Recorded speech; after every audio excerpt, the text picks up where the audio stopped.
오늘은 하이델베르크 요리문답 53문입니다. 53문의 질문은 성령에 관하여 당신은 무엇을 믿습니까? 입니다.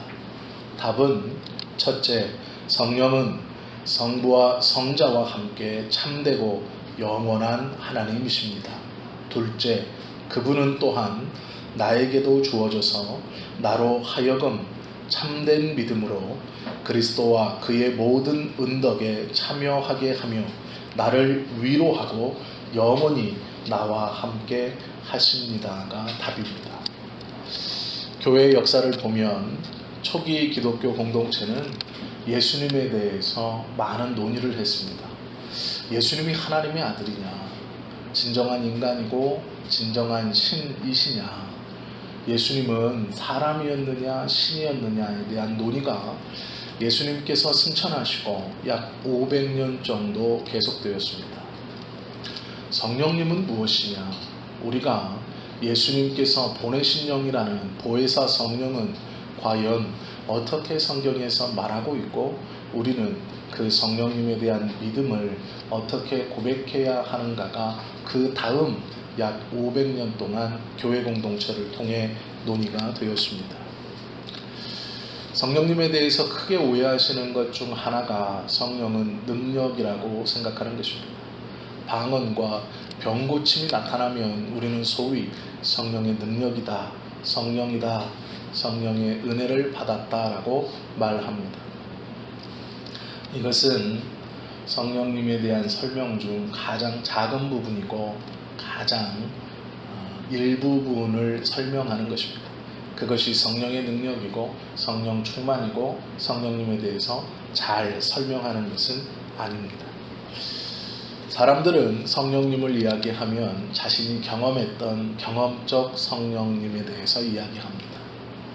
나는 이렇게 기도했을 때 어떠한 감정이 들었었고, 나는 어디에서 이렇게 기도했을 때 천국을 보았고, 또한 신비한 음성을 들었고, 여러 가지 신앙적 체험을 한 것을 경험적 성령론이라고 합니다. 그래서 내가 만난 성령님은 이러한 분이다 라고 이야기하죠. 그런데 우리가 바로 알아야 할 것은 성령은 삼위 하나님이십니다. 그러기에 내가 경험한 성령론이 우리의 신앙이 되어서는 안 되고, 성경에서 말씀하시는 성령이 어떠한 분인가가 우리의 신앙의 고백의 중심이 되어야 하며 우리의 믿음을 결정짓고 방향을 정해야 합니다. 즉, 내가 체험한 지극히 작은 부분을 가지고 성령님의 모든 것을 내가 알고 있다, 많은 부분을 알고 있다 해서는 안 됩니다. 성경에서 말씀하시는 삼위일체이신 그 한 분이신 성령 하나님을 어떻게 가르치고 있느냐, 그것을 바로 아는 것이 매우 중요한 것이죠. 우리의 신앙의 고백도 나의 경험이나 감정적인 성령님의 체험이 아니라 성경에서 말씀하시고 가르쳐 주시고 하나님께서 보여주시는 것에 대한 바른 믿음을 고백해야 한다라는 것이죠. 하이델베르크 요리문답은 사도신경을 중심으로 하나님에 대해서, 예수님에 대해서, 성령님에 대해서 우리에게 가르쳐주고 있습니다. 우리가 1문부터 지금 53문에 이르기까지 먼저는 창조주 하나님에 대해서 배웠고, 지난주까지는 구속자이신 예수님에 대해서 배웠습니다. 오늘부터는 우리를 거룩하고 영화롭게 하시고 성화를 이루어 가시는 성령님에 대해서 우리가 배울 것입니다. 하이델베르크 요리문답이 중요함은 우리가 무엇을 믿고 있는가에 대한 가장 기본적이지만 그러나 매우 중요한 핵심을 잘 가르쳐주고 있는 교리서입니다. 교리라는 것은 성경을 바탕으로 나온 것이기에 성경에서 벗어난 것을 절대로 가르쳐서는 안 됩니다. 이 하이델베르크 요리문답은 카톨릭인 구교에서 떨어져 나와 그들이 말하는 성령이 무엇인가를 함께 논의했던 매우 중요한 고백서입니다. 사도신경은 예수님의 제자들이 직접 작성한 것은 아닙니다. 그러나 이 사도신경은 초대교회 때 예수 믿는 사람들이 세례를 받기 전에 교육을 시키고 신앙 고백의 중심으로 삼았던 매우 중요한 12문항의 신앙 고백서입니다. 내가 무엇을 믿는가? 우리가 그리스도인으로 어떠한 믿음을 고백하는가에 대한 가장 좋은 가르침이 이 사도신경입니다.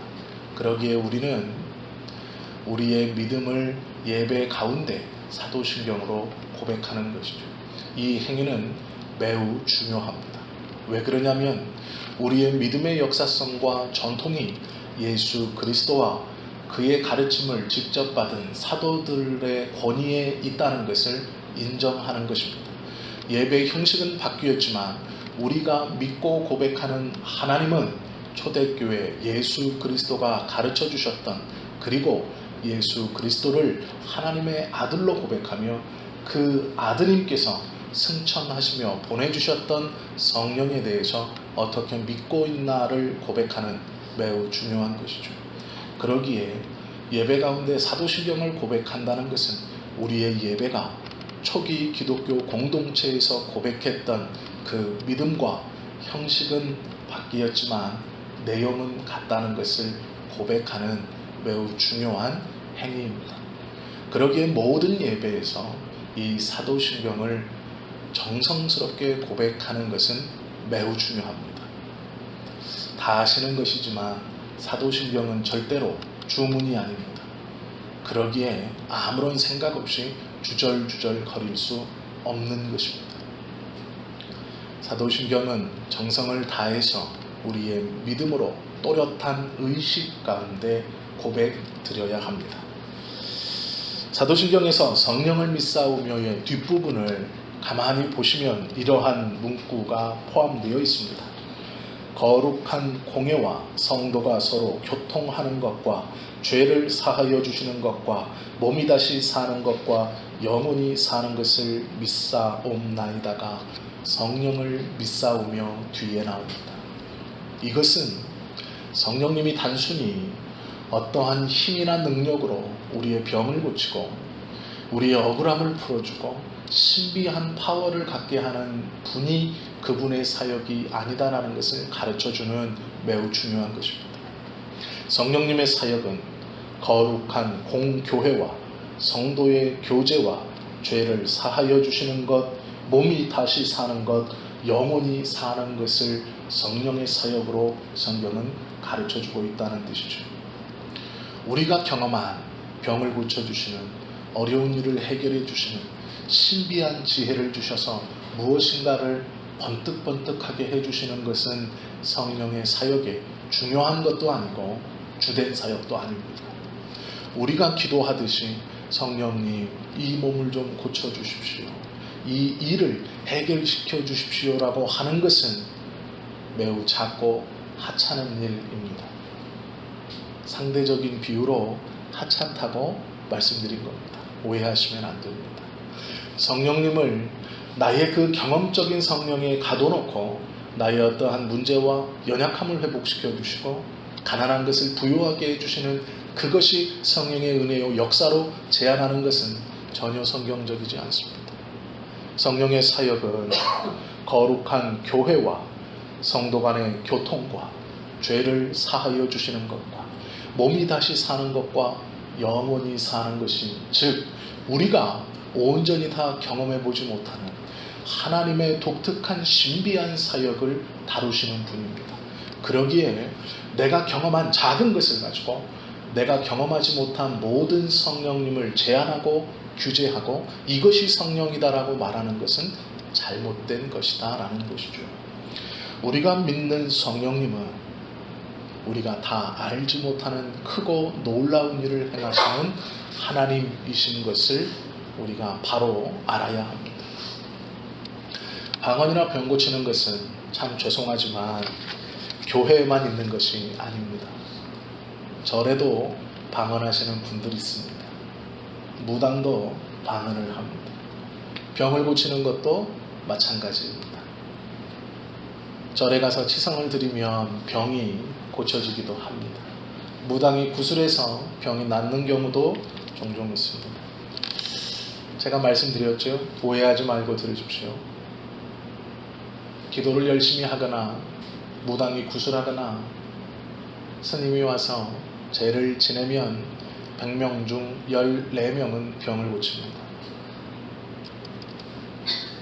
기독교도 14%, 불교도 14%, 무속신앙도 14%입니다. 이것은 거의 비슷합니다.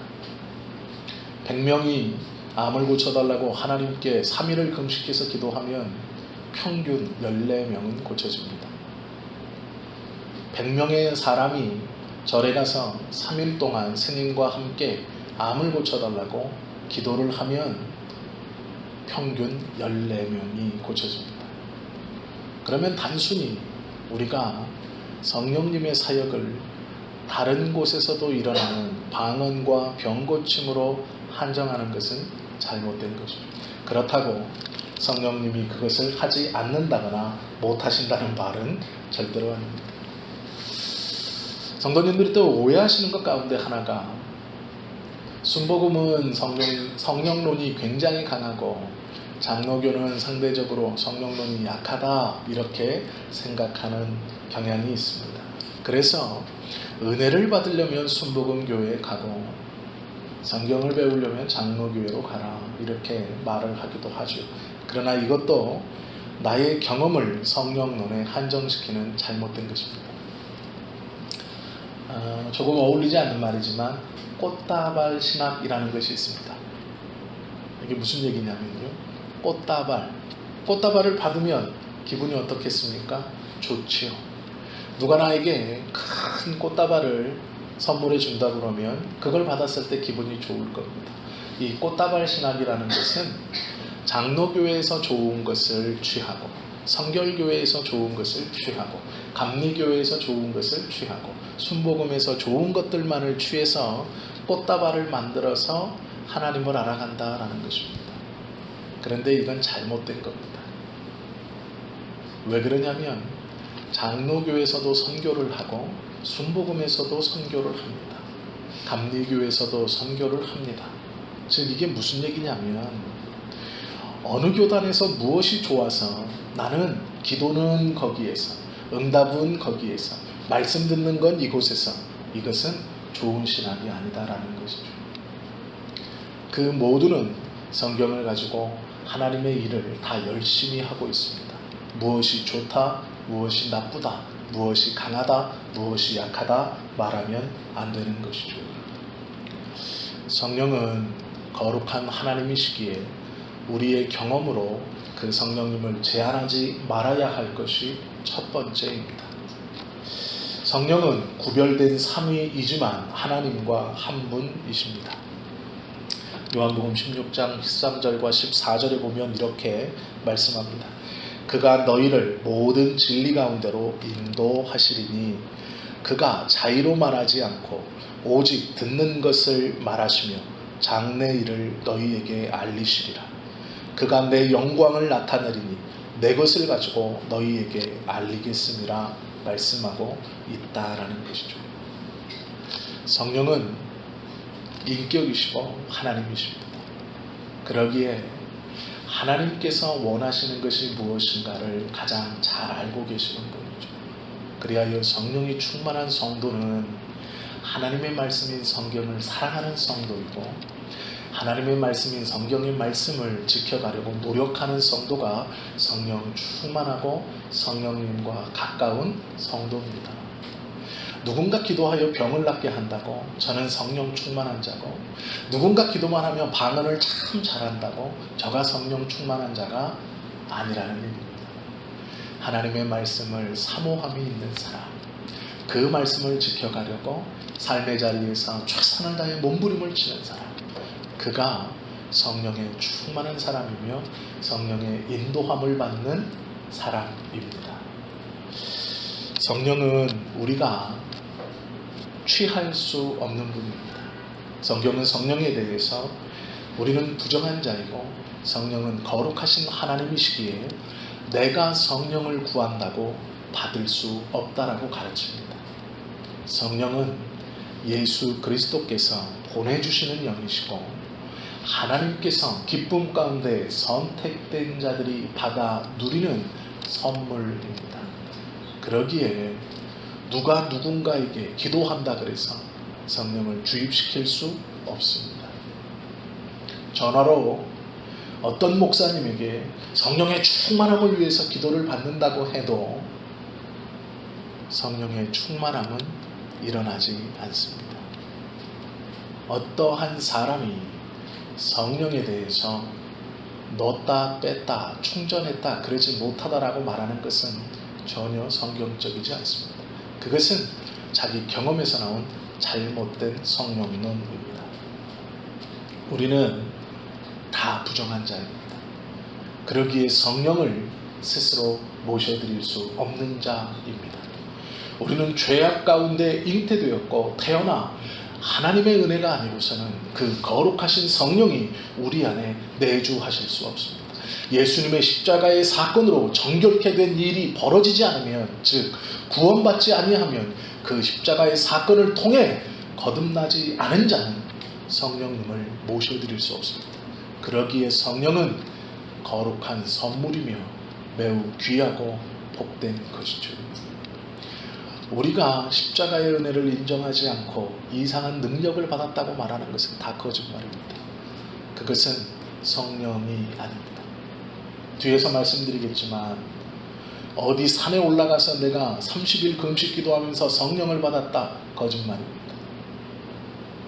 성경에서 가르쳐 주시는 성령은 교회를 통하여 역사하시는 영이고, 성령은 교회를 통해서만 성도들의 마음 가운데 구원의 기쁨을 일으키시는 분입니다.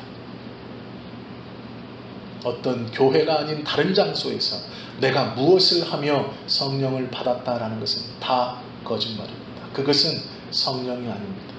성령을 받은 자는 교회를 사랑하게 되어 있습니다.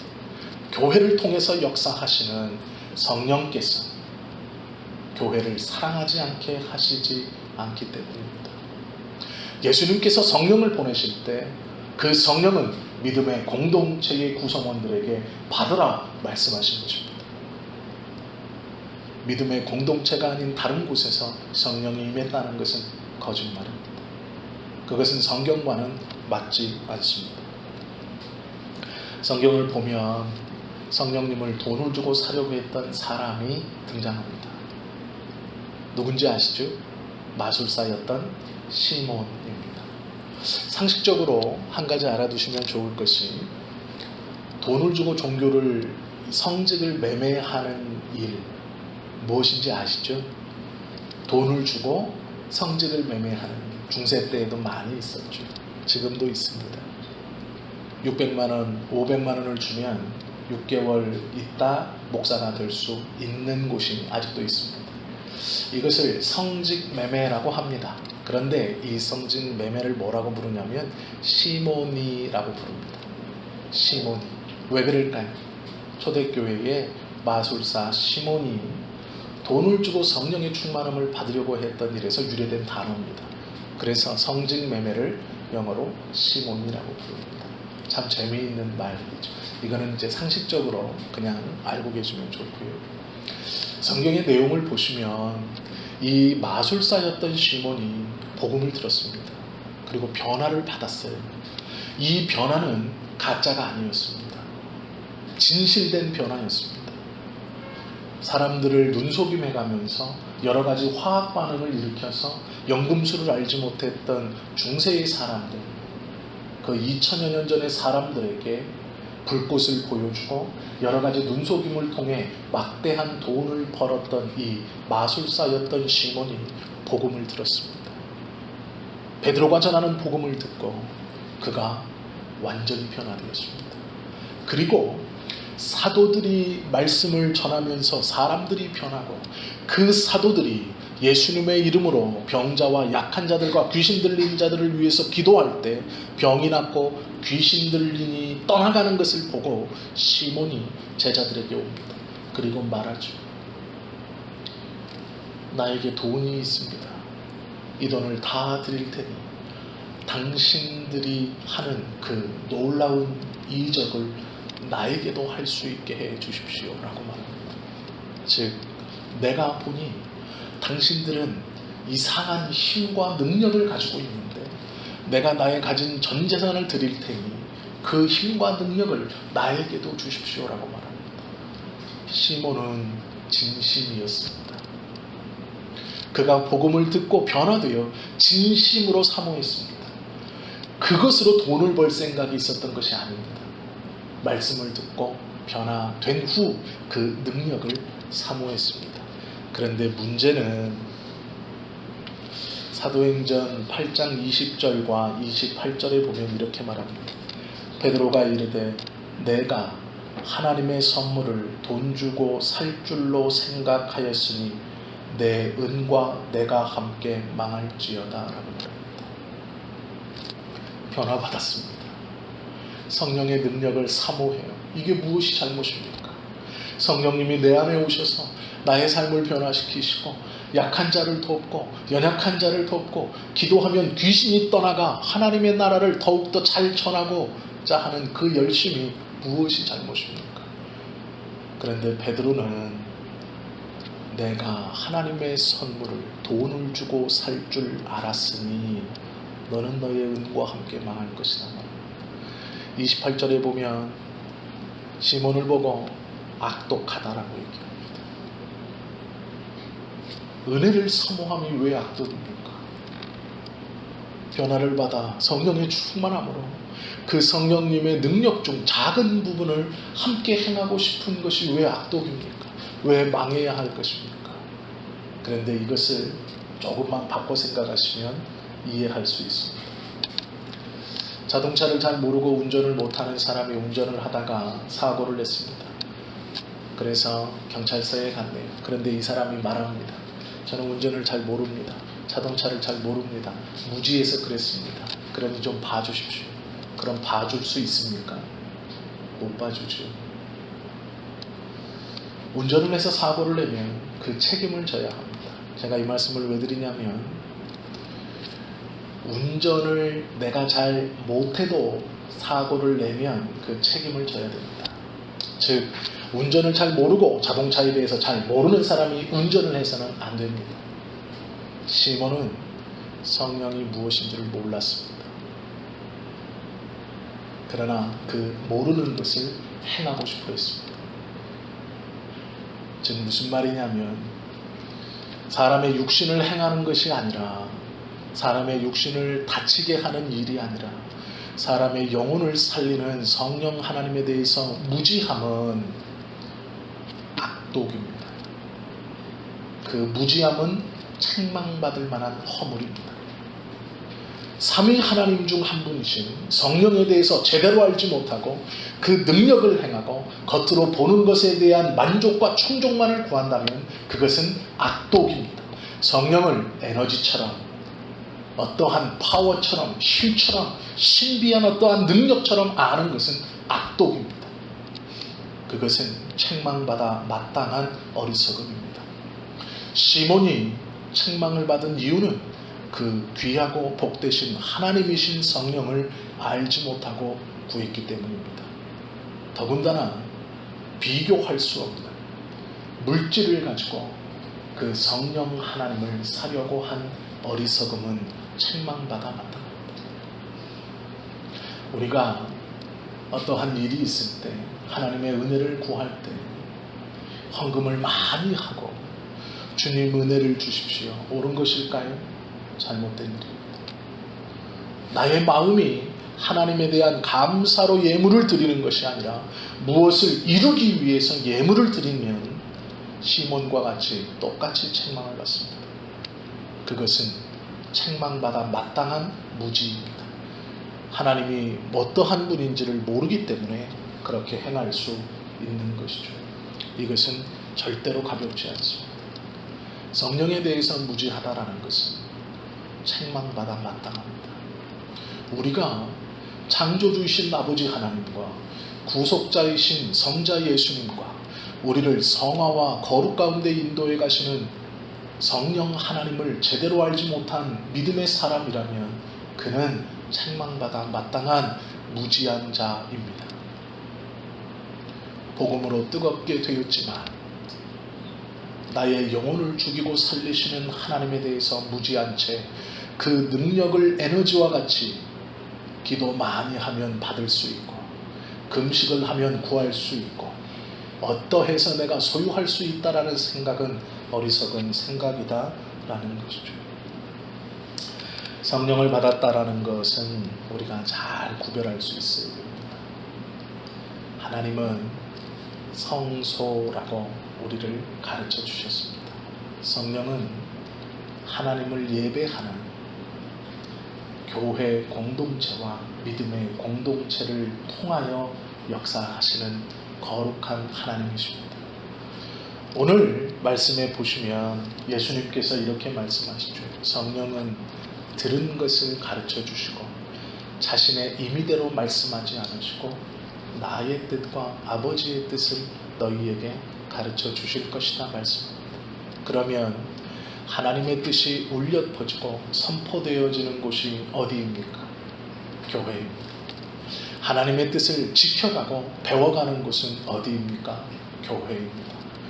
교회를 통하지 않고 다른 어떠한 곳에서 내가 성령을 경험했다 하는 것은 거짓령입니다. 믿음의 공동체가 함께 구하고 내 마음에 하나님의 말씀에 열심을 지키고 그 말씀을 지키기 위해서 삶의 한 걸음 한 걸음에 최선을 다하는 노력 없이 어떠한 이상한 곳에 가서, 교회가 아닌 다른 곳에 가서 무슨 일을 해서 성령의 충만함을 받아서 앞날도 보고 예언도 하고, 그것은 다 어리석은 짓입니다. 성령은요, 우리에게 돈을 벌도록 지혜를 주시는 분이 아닙니다. 우리에게 어떠한 세상에서 출세하고 무엇인가 잘 되도록 나에게 그런 분이 아닙니다. 성령은 우리의 구원과 하나님의 뜻과 그리스도께서 우리에게 가르쳐 주신 십자가의 복음을 더 잘 깨닫고 더 잘 지켜갈 수 있도록 해주시는 분이 성령님입니다. 우리의 삶을 거룩으로 인도해 주시는 분이 성령입니다. 절대로 우리를 부요하게 하시는 분이 아닙니다. 돈을 벌게 하시려고 지혜를 주시는 분이 성령이 아닙니다. 하나님의 말씀을 잘 지켜가려고 지혜를 주시는 성령님은 맞습니다. 성령의 은사를 사람들이 이야기할 때 이렇게 말하죠. 자기의 재능을 은사라고 말합니다. 전혀 다른 것입니다. 노래를 잘하는 것은 재능입니다. 그러나 그 재능이 하나님의 말씀과 주님의 교회를 섬기는 일에 쓰임받지 못하면 그건 그냥 재능입니다. 은사가 아닙니다. 은사는 하나님의 교회의 공동체와 믿음을 위해서 쓰임받을 때만 그것을 은사라고, 하나님의 선물이라고, 그 거룩하고 복된 이름을 붙일 수 있는 것입니다.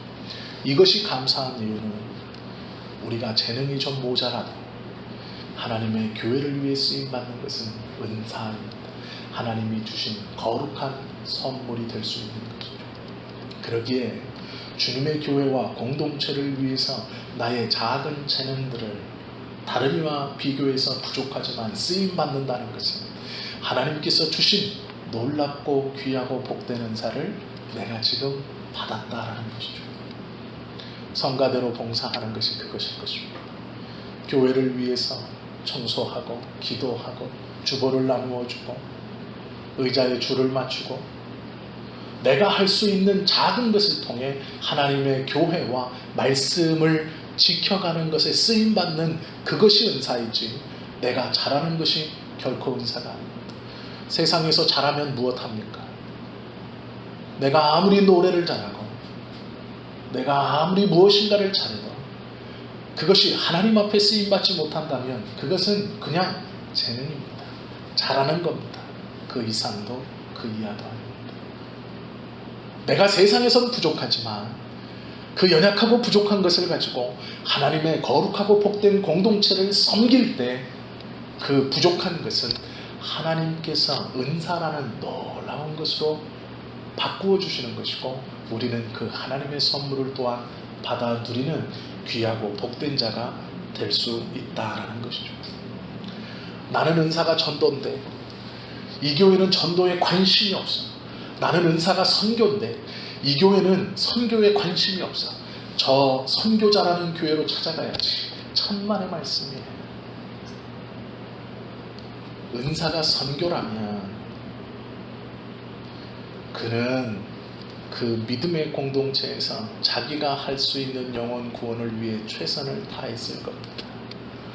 내 은사는 무엇인데 이 교회는 아니니? 한 가지만 더 말씀드릴까요? 그 은사를 주신 하나님께서 왜 그 교회로 인도해 주셨을까요?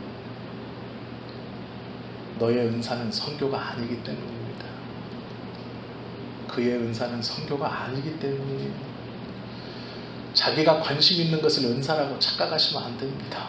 좋아하는 것을 은사라고 착각하시면 안 됩니다. 고스톱을 잘 치고 돈을 잃어본 적이 없다고 해서 그것은 은사가 아닙니다. 그것은 칭찬받을 만한 일이 아닙니다. 나는 술을 아무리 마셔도 취하지 않아. 좋은 은사지. 그건 은사가 아니지. 이것과 같습니다. 내가 세상에서 무엇을 잘한다 하여도 하나님의 교회 공동체와 믿음을 위해서 쓰임받지 못한다면 그건 은사라는 귀한 이름을 붙일 수 없는 것이죠. 작은 것이라도 주님의 교회를 위해서 사용되어집니다. 그것은 귀하고 복된 은사라고 이름 붙일 수 있는 것입니다.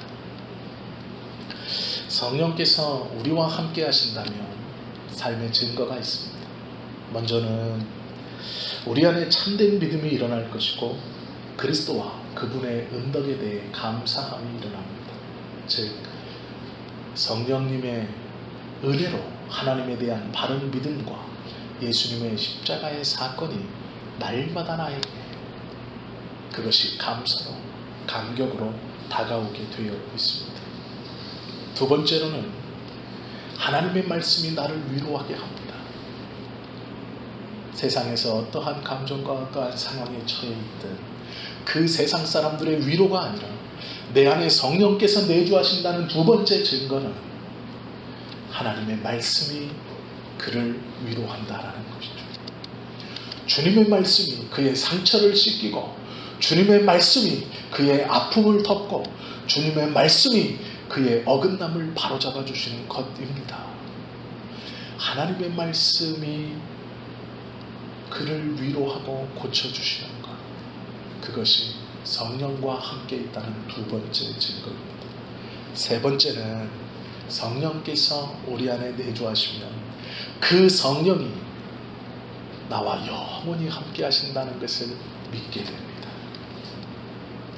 우리가 성령의 내주하심으로 성령이 영원히 함께 있게 된다는 것을 믿는 겁니다. 즉 믿음은 우리가 아닙니다. 우리의 믿음의 근원은 내가 아닙니다. 사람은요 연약해요. 외부에서 약물만 조금 들어와도 정신을 잃어버립니다. 치매만 걸려도 믿음을 잃어버립니다. 내 의지로, 내 생각으로, 내 결단으로 내가 그리스도를 믿고 고백했다고 말한다면 그것이 구원의 조건이라면 평생 목회를 했지만 말년에 치매에 걸려서 예수 그리스도를 부인하면 그는 지옥 가나요? 구원받지 못합니까? 아닙니다.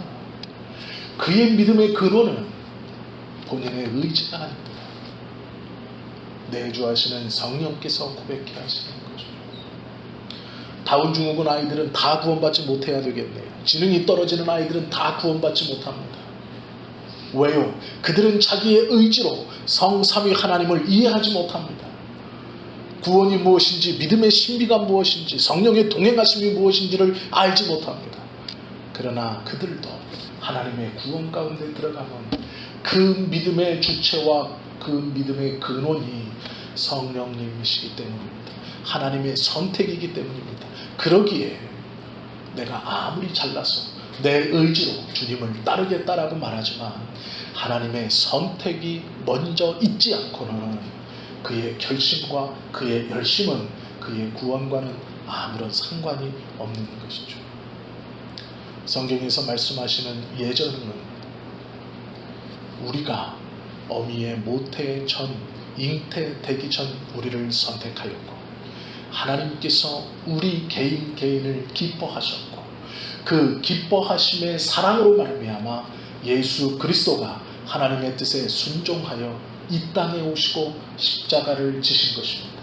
그리고 성령은 그 삼위 하나님의 뜻에 맞추어 우리로 그것을 믿게 해주시는 분이십니다. 그러기에 구원은 삼위 하나님의 사역이지 우리의 사역이 아닙니다. 우리는 그 은혜에 감사해서 우리가 할 수 있는 대로 성경에서 말씀하시는 그 믿음의 걸음과 성도의 거룩한 삶을 걸어가려고 몸부림치면 되는 것입니다. 성령께서는 우리와 영원히 함께 계시죠. 요한복음 14장 16절 17절은 이렇게 약속해 주십니다. 예수님께서 친히 내가 아버지께 구하겠으니 그가 또 다른 보혜사를 너희에게 주사 영원토록 너희와 함께 있게 하리니 그는 진리의 영이라. 세상은 능히 그를 받지 못하나니 이는 그를 보지도 못하고 알지도 못함이라. 그러나 너희는 그를 아나니 그는 너희와 함께 거하시며 또 너희 속에 계시겠음이라 말씀하셨습니다. 이것이 예수님의 약속입니다. 성령은 우리 안에 거하시고 영원히 계시고 우리는 하나님의 말씀을 익히고 배우고 묵상함으로 그 성령님을 알아간다라고 말씀하고 있죠. 믿는 자가 성령님을 모르는 것은 책망을 받아 마땅한 어리석음입니다. 오늘 우리가 성령에 대해서 첫 번째 시간을 나누었죠. 바라고 원하기는 말씀을 듣고 마음으로 믿고 입으로 시인하여 하나님께서 원하시는 이 구원받은 자의 기쁨의 삶, 또한 우리를 거룩과 성결로 인도해 주시는 성령 하나님과 동행하는 삶, 이 성도의 삶을 온전히 살아가시는 우리 모두가 되시기를 예수님의 이름으로 축원합니다. 기도하시겠습니다.